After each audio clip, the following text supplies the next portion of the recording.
It's the EP Podcast. Evergreen Park. And welcome into the EP Podcast. My name is Chris Lanuti. Winter's the worst, isn't it?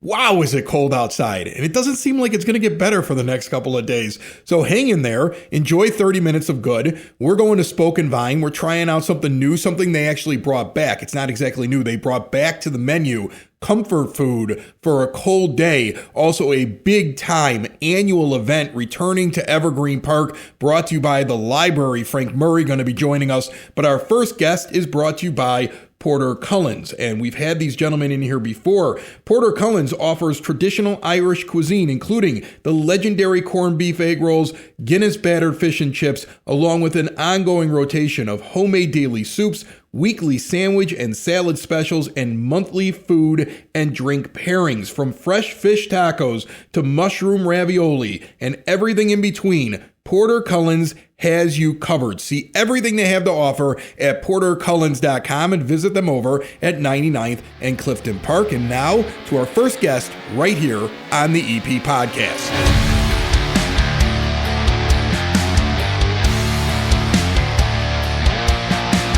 Joining me in studio, the last time they were here, Mike Glennon had not coached a basketball game yet for Evergreen Park, but he was the new Mustangs head basketball coach on the men's side. And on the women's side, George Shimko's been there for a little bit, had a 20-win season last year, and is knocking on the door again with a 16-6 record. How are you guys? Doing great, Chris. How are you? Doing great, Chris. Thanks for the opportunity. Oh, of course. First of all, the girls.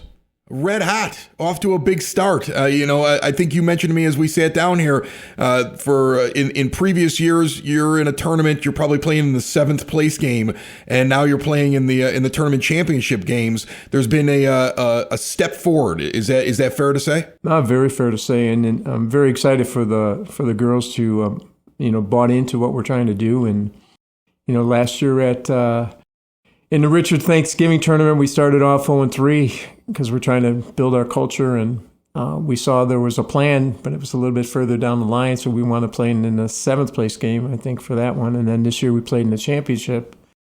And then we went to Lisle and played in the Christmas tournament and wound up being the only non-private school in Final 8, Final 4, and made it to the championship. We just fell a little bit short, but we're moving along pretty good.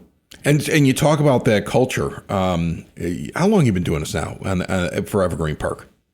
This is my second year at Evergreen Park. Second year. So, you're able to get that kind of built relatively quickly. I only ask because Mike's in year 1, and he's probably trying to do the exact same thing. And so you're already able to kind of build your identity by year 2. Well, it's day to day. It's building a culture because you have a standard, and when you have standards, you have accountability.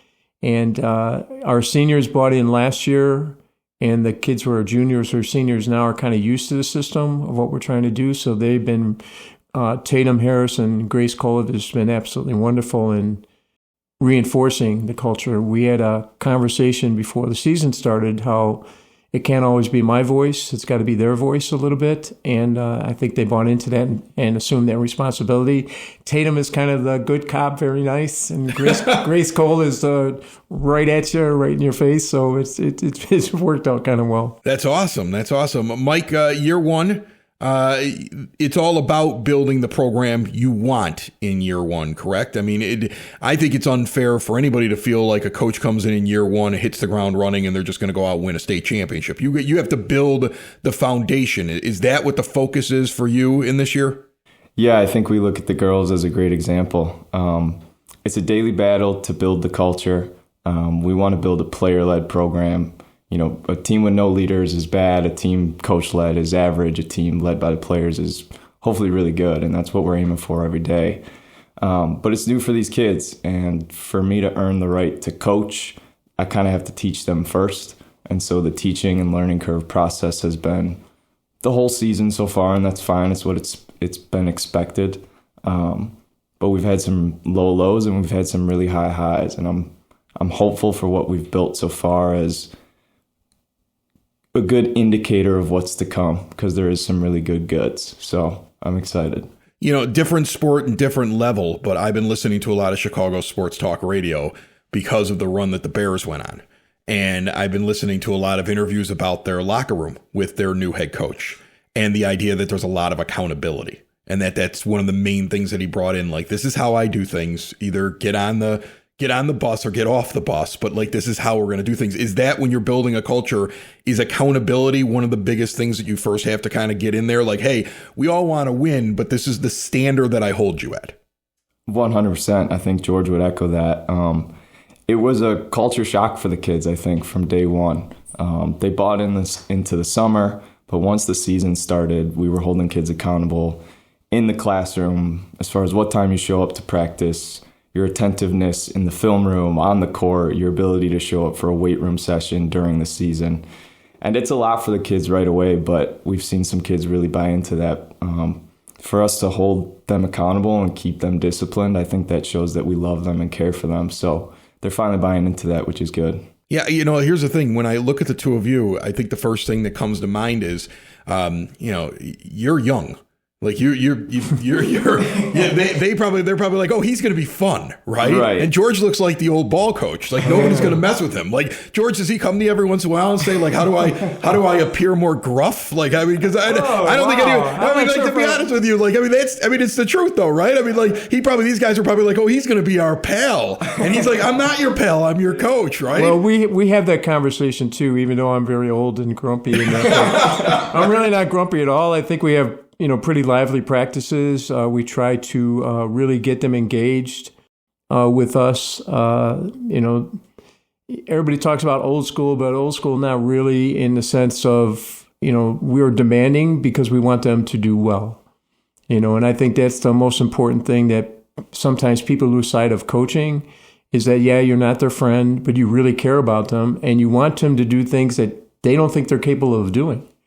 And I think that's what you try to get them to buy into. And, it's always a struggle, because you want them to do well. And they sometimes, girls have a tendency of just everything is just, right now. And it's like, no, it's a journey. It's a journey. You got to buy in. And so it's always been a process. And I think culture-wise, you're continually building. I don't think you have it and it goes. You have to continually address it, build it, relook at it, and, find better ways of doing things. And, that's kind of the goal.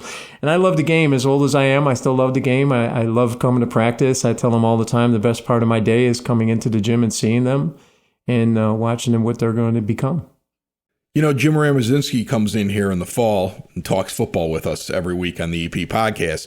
And one of the things that I've noticed with Coach Ram is that he's able to have them focus on this one game that's a week out. And then he can sit there and say, okay, and then make sure you're going to school. And if there's something that happens during the week, he can handle it. Basketball's a little different. You guys are playing games in the middle of the week. You guys, your schedule is not always like, oh, I got a week between it for them to focus on their studies. So you're building a culture, but you also have a principal over here that's been on our show from Evergreen Park High School, Matt Dugan. And he talks about the whole goal is he wants all these kids to go to college and he wants them all to not have to really pay for college. He wants them to accomplish what they want to go and accomplish. If they're not going to college, he wants them to find that job afterwards. So it's very academically focused. How do you balance? They got to get practice. They've got to buy into your system. They've got to buy in everything you're doing and then also keep track of them and make sure that they're not focusing too much on basketball because they still got to do math. Yeah, we try to really emphasize student first, athlete second. Okay.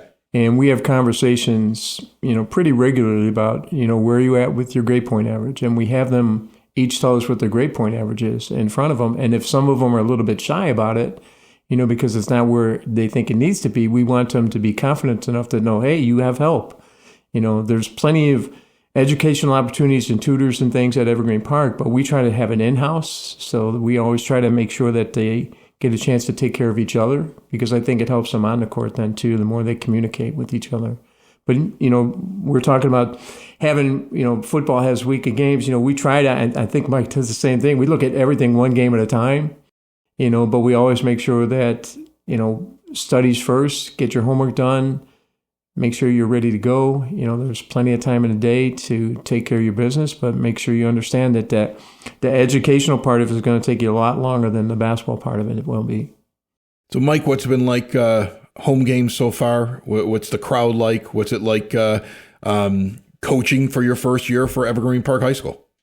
It's been really good. My one complaint, we have 7 home games for this year. It's a little light. I'm just kidding. It's been good. We had a good home stretch of 3 games here. We won a good one last night against TF South.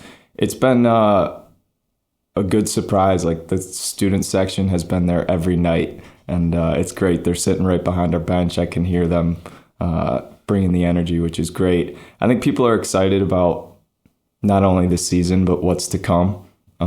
You can kind of feel that, not only at a home game by seeing the stands full of students and parents and just people who love the game, but you can kind of feel that with conversations you have with parents and players and students in the hall outside of basketball. So it's been a very welcoming experience, which is exciting. What's the goal for you for the rest of the year? Yeah, so for the rest of the year, I'm kind of focused on making sure, first and foremost, that I give the seniors a chance to go out with a great season. I want to be clear to them and to the team that, defining great season doesn't mean that we have to, go win 20 games. We're building something special. The seniors have a huge part in that. They get to lay the foundation and be leaders this season. So for us, it's about starting from where we started and going to where we want to be. Every day it's a battle for growth. The seniors are buying into that. And if we can compete at a high level, whether the result is a win or a loss, that's the goal for us right now. And then secondly, it's about investing in our future. I think there's a lot of younger talent in the program that we've seen them buy into what we're asking daily. They're getting chances to go compete on the JV level. Some of them have been brought up to the varsity level. And that's exciting for the coaching staff and the kids in the program because you can see what the future holds. So it's a good balance between like, hey, let's compete this season. Let's give the seniors every opportunity to fight and earn their a competitive season for their senior year, and also invest in the future so that we're setting up EP basketball to be successful next year and the year after that. The JV varsity thing is interesting to me. Like, that when you decide, all right, it's time for you to go play with the big boys. Is that one of those things where you sit there in the back of your head and go, I have to be sure because I don't want all of a sudden to say go back down? And what are you looking for? Is it they're buying into what you're doing, or is it that they have a high shot percentage? Like, what matters more to you? Yeah, I think first and foremost, it's what we see in practice. I've been very lucky in this program to be at freshman practice, at JV practice, and varsity practice most of the time. So I'm very involved, and I get to see body language. I get to see how they compete in practice. I get to see who finishes first in a down and back when coach is on them. So it starts with the little things in practice. And then it is performance-based. I don't want to say it's numbers as far as shooting percentage or points they're putting up, but it's more for me the comfortability that they show on the court.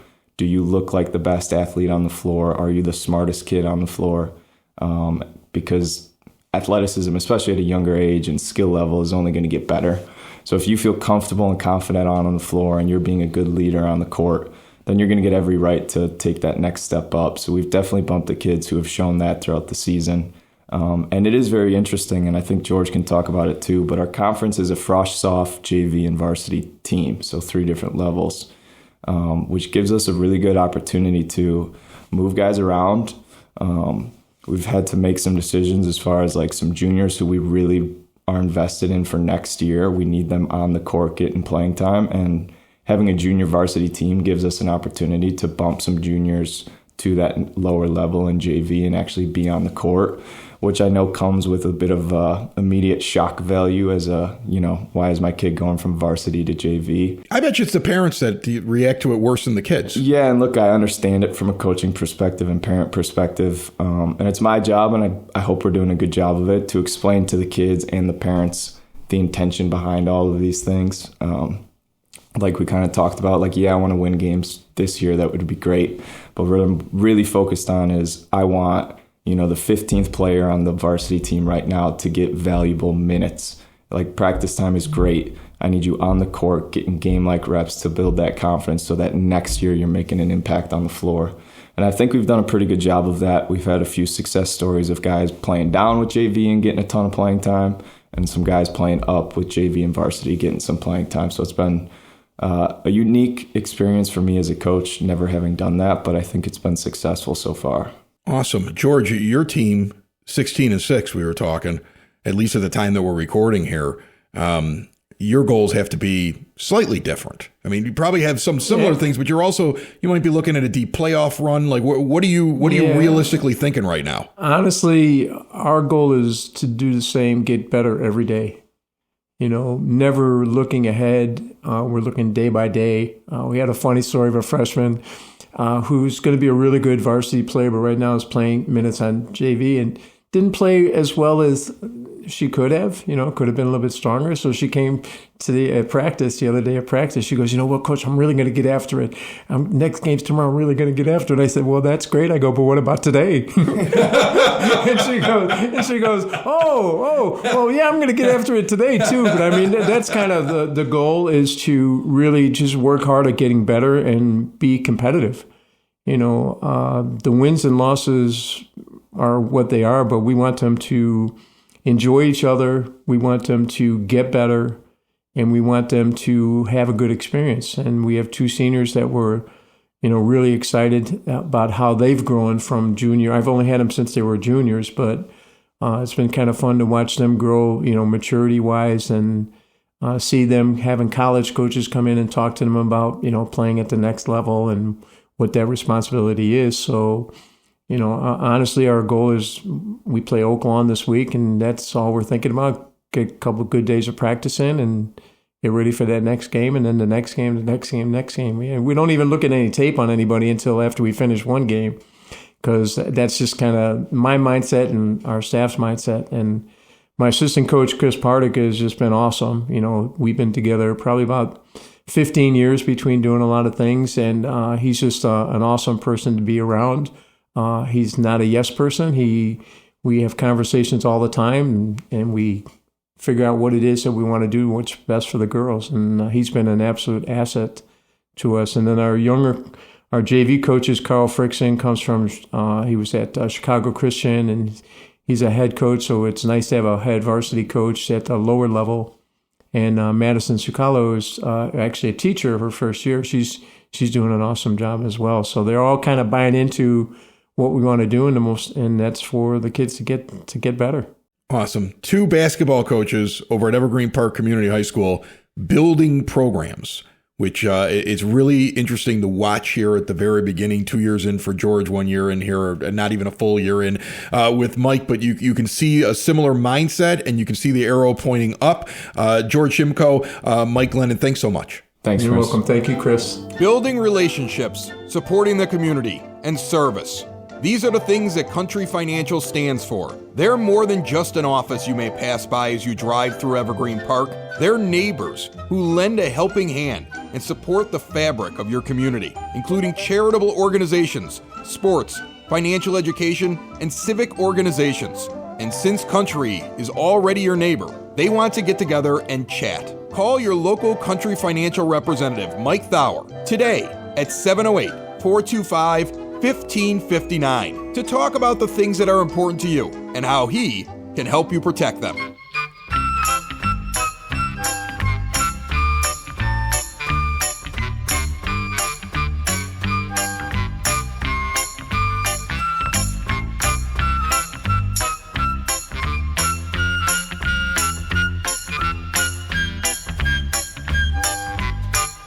It is now time for your EP podcast, Word on the Street, brought to you by Spoken Vine Wine Bar and Bottle Shop, northeast corner of 95th and Kedzie. We're going to hear about everything they have going on this month in just moments. Before we get to that, Worth Township is hosting a job and resource fair on January 29th from 10 a.m. until 1 p.m. at Worth Township Hall, located at 11601 South Pulaski in Alsip. Industries at the event will include healthcare, construction, IT, retail, administration, transportation, warehousing and logistics, and social services. Plus, there will be career resources there. Also, visit OSF Complete Care 55 and over for an open house Friday, February the 6th 2 to 4 p.m., 9858 Southwestern Avenue. We have been there before. That is a primary care designed to support adults 55 and older who manage ongoing health conditions. The event will include an overview of services, light refreshments,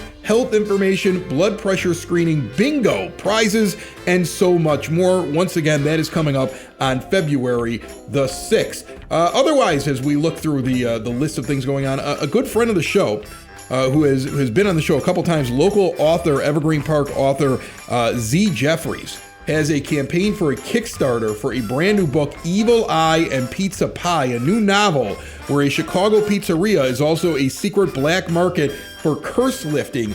Evil Eye and Pizza Pie by Zachary Jeffries, now on Kickstarter. Go take a look for that if you want to support a local author who's been on the EP podcast before. And finally, where is it? I have it back here somewhere.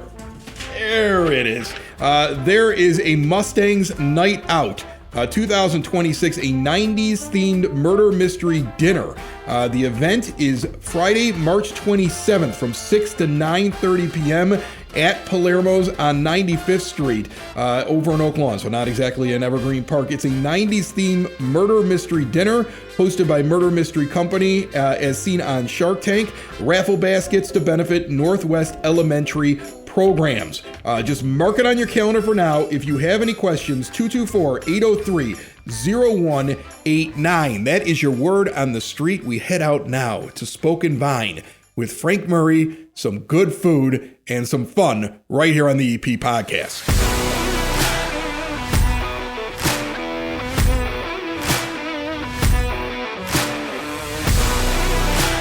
The EP Podcast at Spoken Vine, northeast corner of 95th and Kedzie. We're here each and every month trying out some of the delicious things that they have on their menu. And Frank Murray from the Evergreen Park Public Library tags along with things going on at the library. But he's really here for the food, right? Really, yes. The food is what gets me out here besides promoting the library. Yeah. Yes. Yeah, I'm exposing you for what you're really up to. All right. We're going to get into things going on at the library. One thing I want to ask you before we bring Bridget in here. Yes. Where were you the other night? There was a Chamber of Commerce event here. There was wine. There was food. The mayor was here. I was here. Where were you at? I was not here. This feels like something you should have. Aren't you part of the chamber? I am part of the chamber. Don't you work like 30 feet away? It was our Thirsty Thursday meeting, right? Yeah. The Thirsty Where were you Thursday at? meeting. That was I was blast. not there. I know. It was a big party. I know. There were all kinds of people in here shaking hands and making connections and networking and really just drinking wine and dropped laughing. the ball. Yeah. Well, drinking wine and laughing. I told some really good stories. Part. When you can get belly laughs out of the mayor, you're doing a good job. You're winning. I was killing that night. You missed the entire thing. Oh my gosh. You missed it. And for shame on you. Hopefully you make the next one. Let's bring Bridget in so she can shame you as well for not showing up to the event. I want to hear the jokes. I mean, it was fun, right? We had a good time at that event, right? We had a blast. Yeah. Well, that's probably because I wasn't there. That's why it was so fun. You know it's a good time when Reed just starts putting bottles of wine out on the table because he's sick of going back and getting more of them. Oh, that was one of those parties? Oh, man. You had to stick around long enough. Yeah, right? Yeah. All right, so this, I already know what it is, but I'm sure it's more than just something I would get out of a box. It's macaroni and cheese. Looks like it's got a little bit of a bread crumble. Take me through this. So we had mac and cheese on our menu before, and I needed to rework it a little, bring it back, and I think it's back and better than ever. Oh, yes. So what makes a good mac and cheese as Frank puts some on his plate? Because you're gonna try it while I'm interviewing her. What cheese pull? Cheese pull. So how do you get a cheese pull on a mac and cheese? He's going to need two hands. He needs both hands. He's a professional. Ooh. There's the cheese pull. I see it right there. Yeah. So what is the key there? Just overabundance of cheese? Gooey, stringy cheese, lots of different kinds of cheeses. Is there a sauce that you use? Is it just that you're putting hard cheese in there and it melts when you're baking? No, we've got a sauce as well. It's a combination of all of those things to get the nice creamy balance. And how do you season it? Because I see breadcrumbs, but is there a seasoning as well? We do have breadcrumbs. There's some seasonings in the sauce as well. And I mean, I don't know. I'm a real big fan of this one. It's a I'm trying to take a deep dive into it, but let's be honest, it's noodles, it's cheese, and if the cheese is done right, it's really good. What did it taste like? So we're currently filming this, and outside temperatures are what?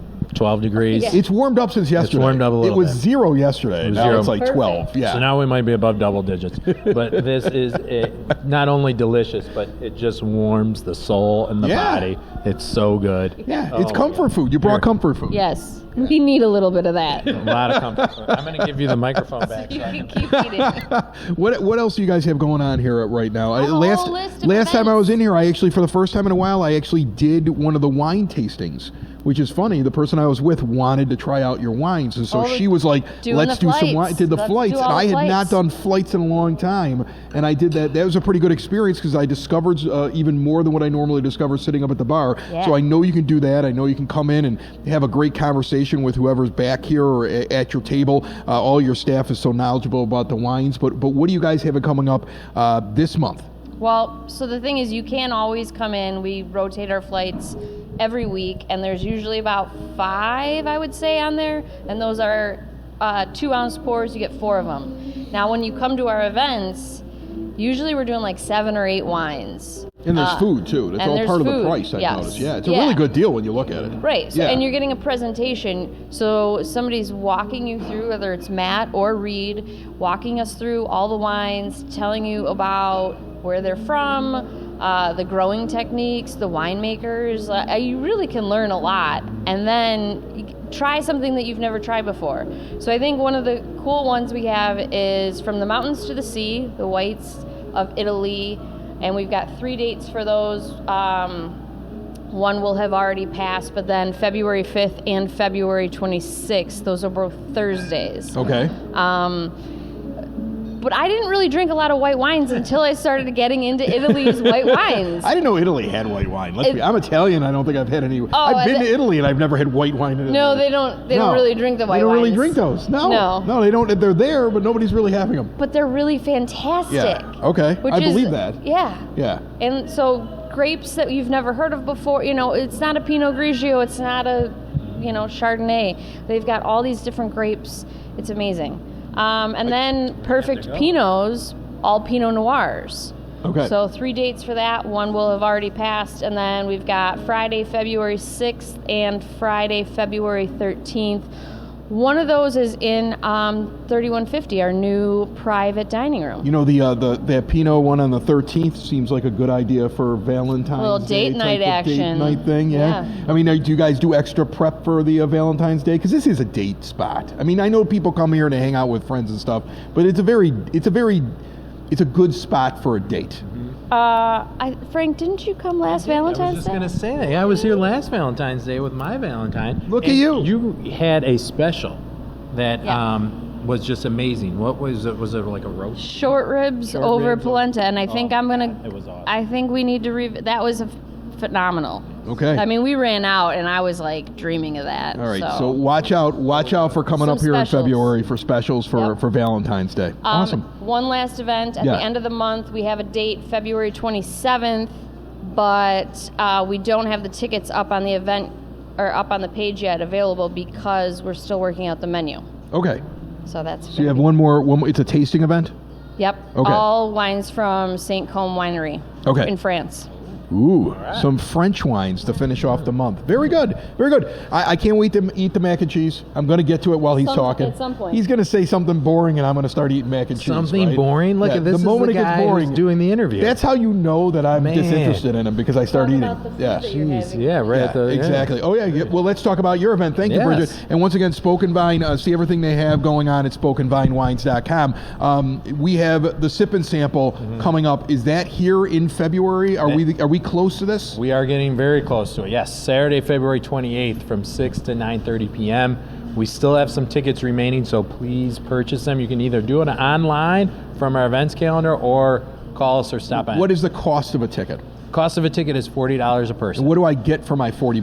$40 gives you entry to the event Okay. and access to. We have 9 restaurants that are participating, so they'll be sampling food, and you'll also get access to sample of wines. We're also going to have a cash bar available. So there for are a variety wine of different samples drinks. and food samples already included in the price. Correct. Okay. Correct. And And then you can cash bar it if you want to go correct. crazy. If you want to want to have another drink, Right. or you really enjoyed one of the samples of wine you had, we'll have pours at the bar. Who's going to be there? I know these guys are going to be there. Yeah, and great I question. think they're doing the meatballs, which is something that they do there all the time. And that's really good. Okay, but Yes. but who else So, is going yes, to be there? Spoken Vine and Do you their know meatballs. what they're doing yet, or is it just you just know the list of restaurants? Yes, so I know a little bit of both. Okay. So I kind of do pay attention and listen, and this is what we're going to have.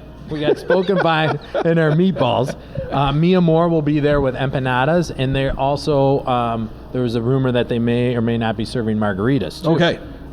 Chai Tung will be there with 2 different types of fried rice. Okay. Bourbon Street will be providing a pasta dish. Hog Wild will be there with their delicious pulled pork and mac and cheese. Okay. And we talked about Spoken Vine. Chef Morrissey will be there with his focaccia bread. Oh, I've had that Always before. a popular He does one. that all the time. That's Yep. really good there. Yeah. And Baracos will be there. They are providing a pasta dish, and they're providing, ravioli. Okay. Ravioli, a dish of ravioli. Porter Collins will be there with their chili. And then we'll also have tacos from La Cocina Aliense. Yeah. Which I probably didn't pronounce that correctly. Good but enough. I apologize. think you're right there on that Yes. one. I think you nailed it. I'm Thank glad you. you said it instead of me. And then we'll also have a variety of desserts as well. Wolf's Bakery will be donating some desserts. Are they doing a lemon fluff cake? That's my favorite thing at Wolf's. Well, they told me they didn't give me a specific. Okay, because But that's my they're favorite gonna thing at Wolf's. consider Will you them. ask them to do that? I will, because it's your favorite thing. They also make a Dressler's cake. I don't know. This is like I have old not school. ever heard this old one, school. yeah. Old school. There was a Dressler's bakery that is out of business, and my father gets the Dressler's cake, Dressler cake. which is only made now. Wolf's makes the thing the other bakery What is used a to make. Dressler's cake? It's just this chocolate cake that's nothing but whipped cream and chocolate. Oh, okay. And they actually put I want to say they put a D. Like you can't actually have writing on it because it has to look like the thing you used to buy at the old bakery. Uh-huh. It's one of the hidden. It's on the secret menu at Wolf's. The secret menu. Yeah, Can I you ask know, for the that's Dressler? how I got this belly. The secret menu at Ask Wolf's. for the Dressler. Yeah, And then exactly. you- That's what you asked for. Okay, but they're going to be doing desserts. They're going to be doing desserts, and we have a couple other. We have a staff member that's going to be making some desserts and a variety of other options. That dessert, it's just our quiet reading room, and it's always full of dessert. Always. Now, here's the thing with that party. Now, you've done that for a couple of years. Yep. One, it's one of those first events of the year where you start to see people that disappeared when the holidays hit, right? Right. Like you do lose track of people, and then this event happens. Kind of you start- hibernate for a little bit. right? And you start seeing people again. That's what's great about it too. It becomes a party. Like I always feel like that thing ends a little bit too early for my taste because yeah. I'm going at that point, Yeah. right? Yeah. But I mean, I'm there until all the samples are gone. Chris doesn't leave a sample I behind. get my $40 ticket worth. That's for sure. I hit every sample more than once. I'm like, can I get a sample of wine? And then I'm doing it like a shot so I can get a second one. Like, I mean, I get my $40 worth when I'm at that thing. That's for sure. I know it's a fundraiser, but like, I still get my money's worth. Yes, and so you mentioned the samples. We'll have an open bar. We also have 10 raffle baskets. Yes. That we're going to be raffling off, and we kind of have an idea of what those are going to be. The foundation is going to be raffling off a skylight calendar. So if anybody, this is perfect for a family with a lot of activities going on. It's all electronic. You get a device too. They're going to be raffling off one of those skylight calendars and a solo stovetop that you can take for tailgating or going and roasting some marshmallows. That sounds awesome. And there's a variety of other raffle baskets that now that you're sitting here and nodding your head at me and I'm having trouble coming That's up okay. with Don't them. worry about it. Listen. But we have this will probably be, like, we have done a lot of great raffle baskets in the past. This will probably be our best year. The Oaklawn Hilton has donated a one-night stay and a dinner.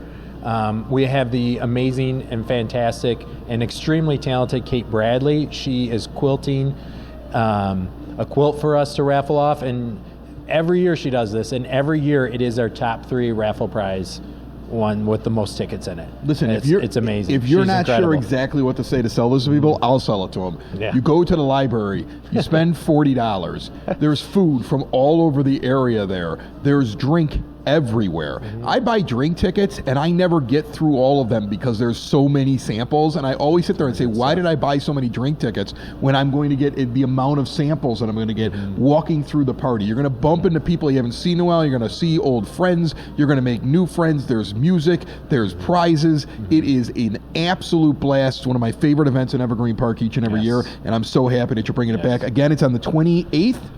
Yes, Saturday, February 28th. And I got to get tickets online. Tickets online. Get my ticket before this airs, because the moment you people see this, you're going to go out, you're going to get all the tickets, and they're going to be gone. So I'm going to make sure I get my ticket. And let me give a quick shout out. We have quite a few number of sponsors that I'd like to just quickly thank for I will helping eat some us mac with and cheese this. while you're doing that. You do that. You go my ahead. friend. Thank you so much. So first we have Wintrust First National Bank will be sponsoring the event. Sean Kelly State Farm, Marquette Bank Group, Credit Union One, awesome folks over at Credit Union One, Conoco Minolta, Noble Tech, Culver's of Evergreen Park. Big shout out to Matt and his team over there, and Today's Business Solutions. We look forward to an awesome event. Again, Saturday, February 28th from 6 to 9:30 p.m. You need to buy tickets in advance because we have to cut it off at 200. So make sure you go online or come in person. Give us a call. We'll get you taken care of. Get yourself in there. It's always a great time. Get a ticket for sure. All right. So now there's other things going on in the month of February at the Evergreen Park Public Library besides drinking amongst the book stacks. I know. It's like, gosh, I wish I could do that every day. I know. I get in well, you trouble. could. You could do it. I'd still get in trouble. If you had a flask or like a non-see-through coffee mug, I'm pretty sure you could pull it off for a while. You know? Yes. I mean, I've seen people do it before. I haven't personally, but I've seen people do it before. You could do it. So one of the things I have to do as the library director, Yeah. it's mandated. Stay sober. By the state. Yeah, stay sober when working. That's why it's difficult to come over here, Chris. It's difficult. That's really good. Isn't it fantastic? That's really good. The mac and cheese is amazing. The breadcrumbs make it all, but there's so many different types of cheeses in there. That is really, really good. so wow. good. And it's so warm. Another thing on the menu for me to eat. Oh my gosh. Everything on the menu. Every is time I try to awesome. tell myself, like, I'm going to lose 5 pounds. And then I go, I'm going to go to Spoken Vine, Yeah, I'm drink a gonna couple eat- of glasses of yeah, wine, yeah. and have some macaroni Have a and cheese. pinza It's and totally worth it. some carrots. You Totally start going with the carrots, Chris. The carrots. Okay, I'll go with the carrots. Yeah. They're like diet food. Yeah. Yeah, for sure. Yeah. Okay. And then sprinkle something else in What do we got here? It's only a 15-minute segment. It's only a 15-minute Yeah, segment. I mean, you always think it's like a 45-minute show. It's Man. not. It's not. It's just the library. You're running out of time. So here's what I will quickly say. What I have to do as library director for Evergreen Park Public Library, we have to submit all of our year-end statistics to the state library. Right. And then we share it with the community. We compile this really great infographic, which you guys should be getting here in our spring newsletter. Should be hitting home, so we're hopefully going to be including that in there. But just a couple stats that really jump off the page. A lot of people say, hey, who uses the library anymore? We don't need a library. Well, we had over 100,000 people visit the Evergreen Park Library in 2025. We talked about this. 102,000 people We came had into the studio library. internet problems for about a week there, and the show was getting produced. The final production was getting uploaded at the library. Yeah. We're there for you in a pinch. Whether you need a physical computer or you need your Wi-Fi's down at home, we have hotspots that you can come in and check out. Also, a lot of people say that the physical book is dead. I don't read a physical book anymore. I have a bookshelf in my place, yeah. So we circulated over 91,000 physical items last year for a total of 123,418 items. We had about 31,000 items, almost 32,000 electronic ebooks, e-audiobooks, but a total of 123,000 That's awesome. items circulate. And I'm very proud to bring out this statistic too. Our Evergreen Parkers use their library. At the time of getting the data, which is at the beginning of January, we had 11,596 people with an active library card. An active library card means you've used it within the past 3 years. And that's about 58% of... Does that count me when I Evergreen show up Park and go, I can't find my library card, but you know me because I'm from Evergreen Park and I show my driver's license? And then we either get check a out a temporary book for pass. you. Does that count me too? You got to interact with the system somehow. So Yeah. getting a guest pass, no. Yeah. But if you checked out a book, All right. then you would qualify. I mean, my wallet's so thick, Frank. I'm like George Costanza's wallet right now. There's too many things inside of there. let me give you another thing, a library card I got to carry Let me give around. you a Let's make tip this here. thing digital. Let me keep it on my phone. There is a digital one. There is one? Yes. Okay. And here's a great. I'm glad you brought it up, Chris. Way to go. That's what a good interviewer does, Frank. You've done this once or twice, haven't you? Interviews. Yeah, a You're bad not bad at it. interviewer asks a question while somebody's eating food. Anyway, tell me about the digital card. You can download the Swan Libraries app, and your card is automatically down there as a barcode. You can show that to us, pull out the app, and show us we can scan it, and punch it in. All You're right, all I'll set do to go. that. You can show me how to do that Yeah, afterwards. Absolutely. All right. Maybe that'll be the next episode. Maybe that'll be the next Showing episode. Chris how to download the Swan app and get his digital card up and running. Rapid fire me some stuff for the kids, All right. for the teens, for the adults. Let's do it. Ready? Okay, yeah. We're doing Make Your Own Mini Bookshelf. That's going to be Monday, February 2nd at 6 p.m. Grades 3 through 5. Spend a cozy evening at the library turning a mince tin into a mini bookshelf. It's going to be a lot of fun. We have a Valentine's slime party. This is something that we have to do every year because of the demand. What better way than celebrating Valentine's with Slime? gooey and stretchy slime? Yes, Okay. we're gonna help you create your own Valentine slime. That's going to be Thursday, February 12th at 6:30 p.m. for grades 3 through 5. But for our teens, I Heart You Valentine, Friday, February 13th at 3:30 p.m. Come and make a heart bouquet Valentine for your Valentine. And then not related to Valentine, on Tuesday, February 24th at 6 p.m., we are having the amazing teen young adult author via Zoom, but R.L. Stein will be talking about his Goosebumps, all his other amazing creations. Are You Still Afraid of the Dark? Will be hosted on Tuesday, February 24th at 6 p.m. It is Zoom, so please make sure you sign up. I saved you the rest of that macaroni cheese. Enjoy that. And remember to check out everything they have going on at SpokenVineWines.com. And remember to see what Frank has going on and get those tickets while you can for the Sip and Sample at EvergreenParkLibrary.org. Thank you very much. Thank you. It's the EP Podcast. All things Evergreen Park. It's the EP Podcast. Evergreen Park.